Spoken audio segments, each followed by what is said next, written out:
À la une de cette édition de la rentrée des classes, la sensibilisation sur l'école obligatoire, une façon pour le député de Niakara d'exhorter les populations à la scolarisation de leurs enfants âgés de 6 à 16 ans. Chacun de vous a déjà certainement fait l'amère expérience de la perte de ses pièces administratives. Alors question, comment retrouver les documents et biens égarés? La réponse aussi dans cette édition en vous faisant découvrir une structure spécialisée. Après de vaines tentatives, Foutou enfin électrifié. Les populations de ce village dans le département de Daoukro ont donc rendu hommage au président Alassane Ouattara, le chef de l'État qui a permis cette électrification dans le cadre du programme présidentiel d'urgence. Voilà pour les titres. Vous suivez RTI Bouaké. Bienvenue et merci de nous rejoindre dans le régional. C'est la rentrée scolaire et comme vous le savez, l'heure est à l'inscription dans les écoles. À Niakara, le député veut un fort taux de scolarisation. Il sensibilise donc les populations à inscrire leurs enfants de 6 à 16 ans. Séverin Dibessongi explique la politique de l'école obligatoire aux populations d'Arikoka. Depuis la rentrée scolaire 2015 à 2016, l'école obligatoire est désormais une réalité en Côte d'Ivoire. Par cette mesure, le président de la République, Alassane Ouattara, veut voir tous les enfants âgés de 6 à 16 ans bénéficier de l'éducation. La politique de l'école obligatoire vise également l'atteinte du taux de scolarisation nationale de 100% d'ici 2025. Pour le respect strict de cette décision gouvernementale, des ONG, des élus et cadres mènent des actions d'information et de sensibilisation sur le terrain. À Arikoka, une sous-préfecture du département de Niakara-Mandougou, le député de cette circonscription est venu parler du bien fondé de cette mesure. C'est un exemple que nous voulons également donner à ces élèves-là pour qu'ils continuent d'aller dans le sens de l'excellence et que surtout aux parents, pour que les parents également puissent accompagner leurs enfants. Et la place des enfants n'est pas au champ, la place des enfants est dans les classes. C'est pour ça que l'école pour tous a été lancée par le président de la République, son Excellence Alassane Ouattara. Guy Bessongi Séverin a expliqué aux populations l'importance de savoir lire et écrire dans la vie du citoyen dans ce monde devenu un village. Il a exhorté les parents à inscrire tous les enfants, même s'ils ont dépassé l'âge de 10 ans.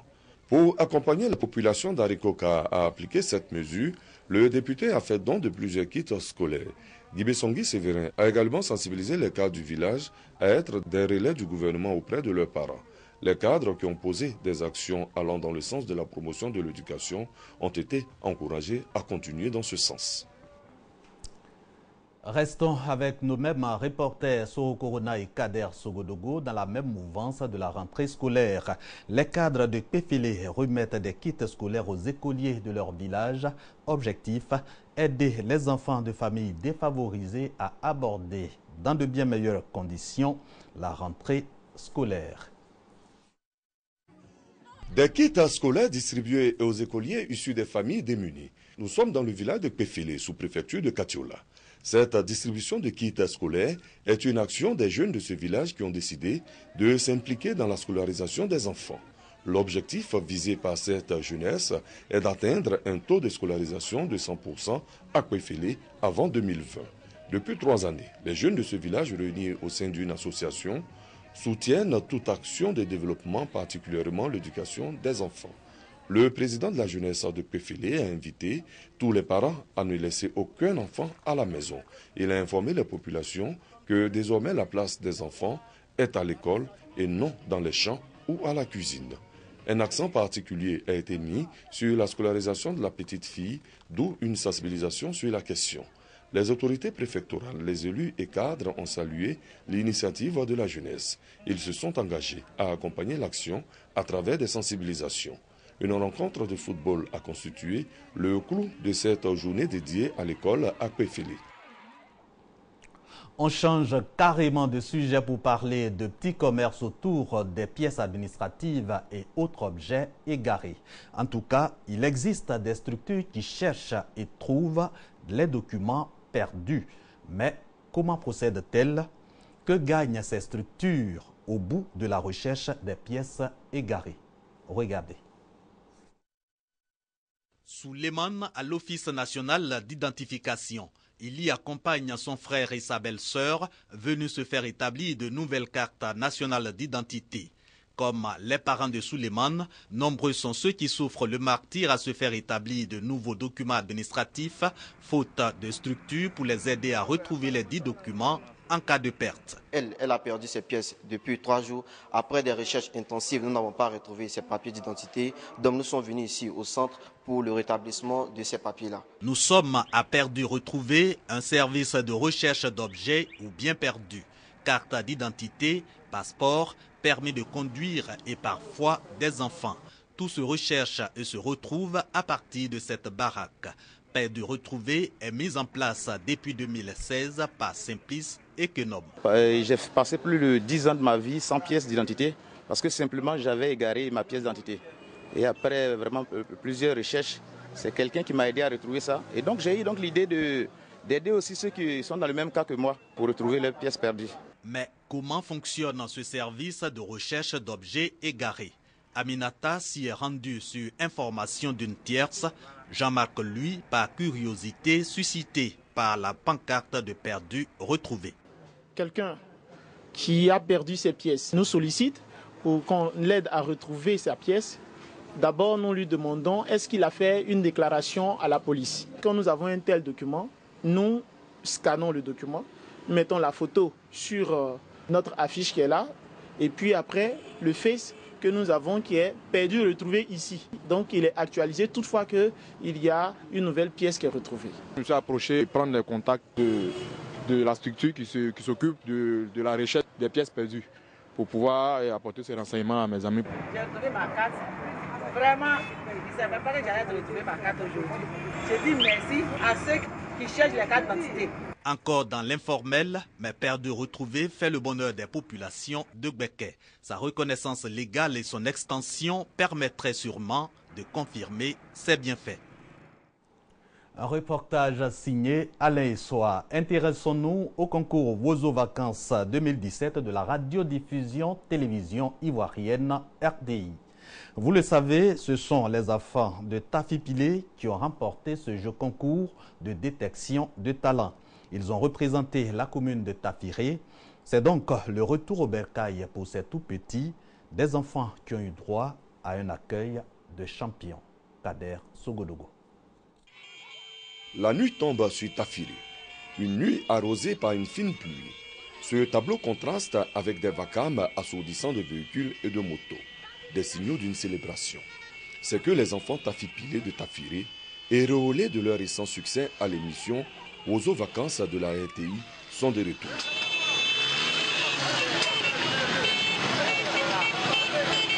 Après un tour d'honneur, ils sont reçus par les autorités de la commune.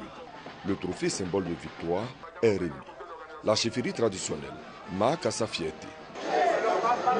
Parce que cette victoire-là, elle va à travers toute ma pensée. Et je souhaite, pour tout le temps que Tafiré est là avec sa jeunesse, que nous ayons toujours la victoire. Le corps préfectoral n'est pas en reste. Lorsque les enfants, les tout petits enfants, vont et reviennent avec un si merveilleux trophée, on ne peut qu'être content. Il aura été l'artisan du succès des Tafipilé. Le maire de la commune de Tafiré ne cache pas sa joie. Tafiré a gagné Wozo Vacances 2017. Nous comptons encore gagner d'autres lauriers pour cette ville de Tafiré qui veut s'affirmer au plan national. Les Tafipilé sont heureux de l'accueil qui leur a été réservé. Sincèrement, on ne s'attendait pas à ce genre d'accueil sous cette pluie-là. Nous sommes très heureux de voir la population de Tafiré sortir nous accueillir comme un seul homme. Après la fête pendant les vacances, place à présent à la rentrée des classes. Et les enfants Tafipilé entendent démontrer qu'ils sont aussi des champions à l'école. Au chapitre santé, la mairie de Bouaké prête à déployer son offensive contre la mortalité maternelle et infantile. Le projet TCI, entendez The Challenge Initiative, vient de boucler ses travaux. Ont été identifiées les stratégies et activités clés pour renforcer le planning familial. Charles Tatou. The Challenge Initiative TCI, Bouaké a eu son éligibilité à ce projet de santé urbaine, financé par la fondation Bill et Melinda Gates.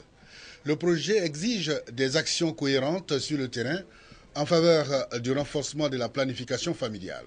Ce projet d'abord va être financé par une contribution locale en espèces à hauteur de 2 millions par an. Durant 5 jours de travaux, les acteurs impliqués dans la mise en œuvre de ce projet à Bouaké ont identifié les stratégies clés et activités de la planification familiale, puis élaboré la proposition technique du projet.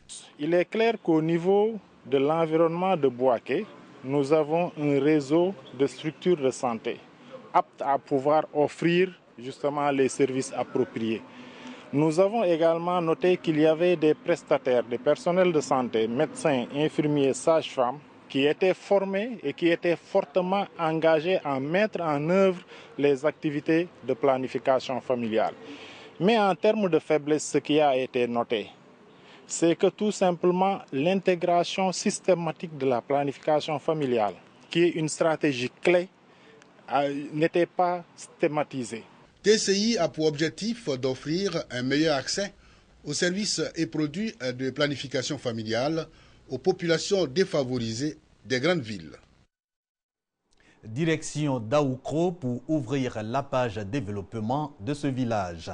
Après maintes tentatives, Foutou enfin électrifié par le PPU, le programme présidentiel d'urgence. Bien entendu, l'électrification de ce village est le fruit de la visite d'État effectuée par le président Alassane Ouattara en 2014 dans la région de Lifou. Les populations de Foutou viennent donc de rendre hommage au chef de l'État. Il peut téléphoner sans crainte d'épuiser sa batterie. Ici à Foutou, dans le département de Daoukro, on recharge désormais ses appareils sur place. Jusqu'à l'an dernier, il fallait se rendre à 25 km faute d'électricité. En ont fait les frais, les boutiquiers notamment. Par l'avant, là, on fait un peu de glace en Bayakro, jusqu'à 25 km. Au moins, bah, c'est ça, c'est si vélo aussi. Dès que tu as un peu de glace là-bas pour arriver, c'est déjà déglacé. Lampe torche abandonnée, mais pour l'avènement de l'électricité que de péripéties.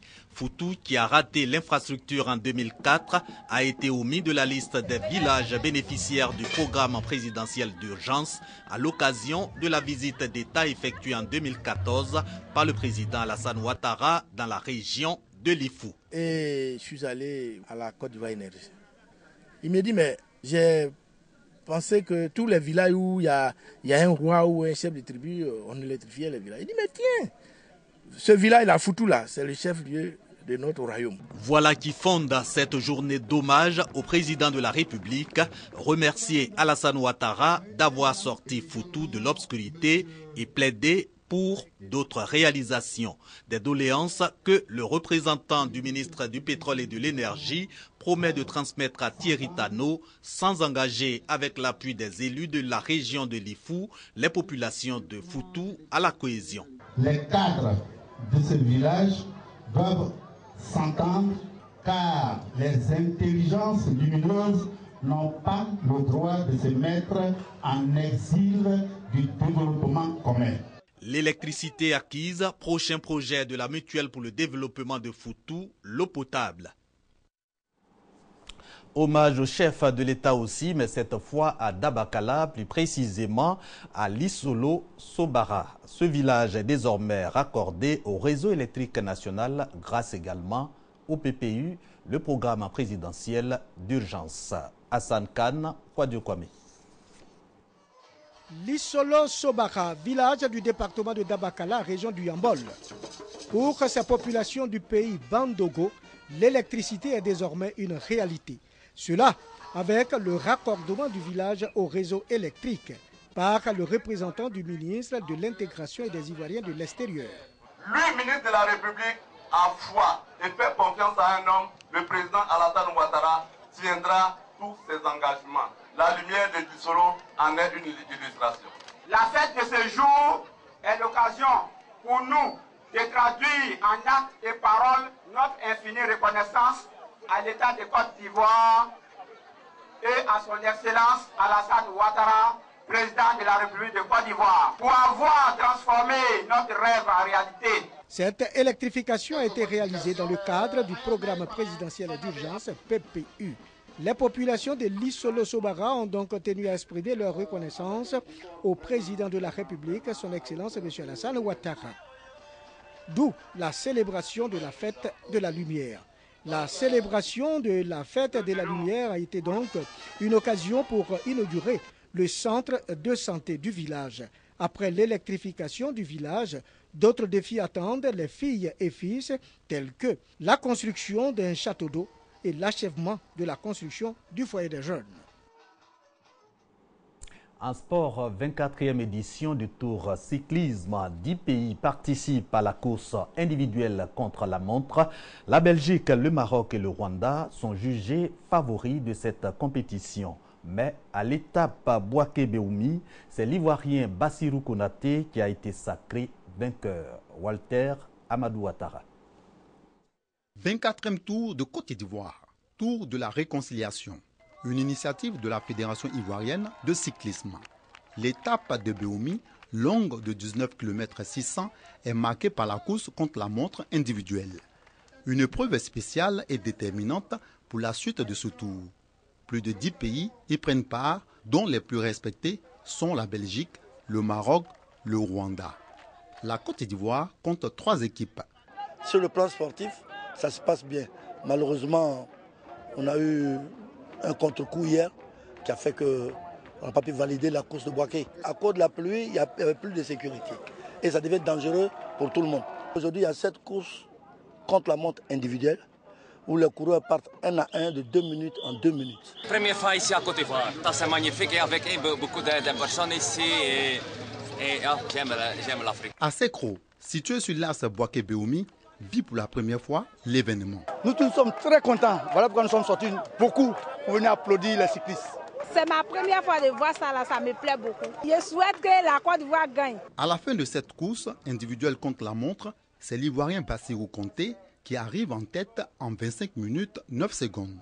Il est suivi par le Belge Dieter Bouvry avec un écart de 7 secondes. Mon dernier chrono était en 2015 à Bondoukou avec les Camerounais et aujourd'hui un deuxième chrono. C'est une joie pour moi, une joie pour mon pays. Je vais me battre pour avoir quelque chose encore de meilleur. Environ 80 cyclistes sont à la conquête de cette 24e édition du Tour de Côte d'Ivoire. Malgré la victoire de Bassirou Konaté, la Belgique détient encore le maillot jaune, maillot du leader. C'est sur ces images que nous nous séparons. Je vous retrouve jeudi à la même heure et avec le même plaisir.